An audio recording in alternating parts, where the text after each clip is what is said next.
महाराष्ट्रात विधानसभेच्या निवडणुकीवेळी भारतीय जनता पार्टीच्या मंडळींनी सरसकट शेतकऱ्यांना कर्जमुक्त करू असं आश्वासन दिलं होतं आणि म्हणून शेतकऱ्यांनी त्यांना निवडून दिलं.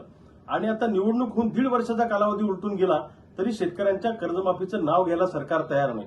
मध्यंतरीच्या काळात आम्ही शेतकऱ्यांनी प्रचंड मोठं आंदोलन केलं. आंदोलनासमोर सरकार झुकलं आणि सरकारने सांगितलं 30 जूनच्या आत आम्ही कर्जमाफी करू. आता पुन्हा त्यांनी विधानसभेच्या आचारसंहितेचा खोडा त्या कर्जमाफीमध्ये घातला. आता मला सांगा, विधान परिषदेच्या आचारसंहितेमुळे जर आता कर्जमाफी पुढे ढकलली तर आम्ही आता एनपीए मध्ये गेलो, आमचे खाते थकीत झाले. मग या वर्षीच्या पेरणीला आम्ही कर्ज आणायचं कुठून? आता पेरणीची प्रचंड मोठी अडचण शेतकऱ्यांची होणार आहे. तुमच्याकडून होत नव्हतं तर आश्वासन द्यायला नको होतं आणि मुळामध्ये यांची द्यायची दानतच नाहीये, लक्षात घ्या.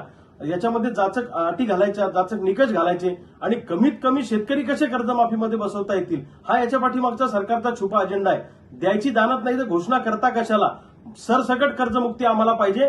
महाराष्ट्रातले सगळे शेतकरी सरसकट कर्जमुक्त झाले पाहिजे, ज्याच्यावर किती कर्ज असलं तरी, ही आमची मागणी आहे. आणि जर का तुम्ही खोडे घालत असाल, त्याच्यामध्ये जाचक अटी आणि शर्ती घालत असाल आणि शेतकऱ्यांना कर्जमाफीपासून वंचित ठेवणार असाल आणि असे आचारसंहितेसारखे फालतू कारणं देत असाल तर महाराष्ट्रातला शेतकरी खपून घेणार नाही. आम्ही सगळे शेतकरी आता एकत्र येऊ आणि प्रचंड मोठं आंदोलन येणाऱ्या काळामध्ये सरसकट कर्जमाफीसाठी उभं करू.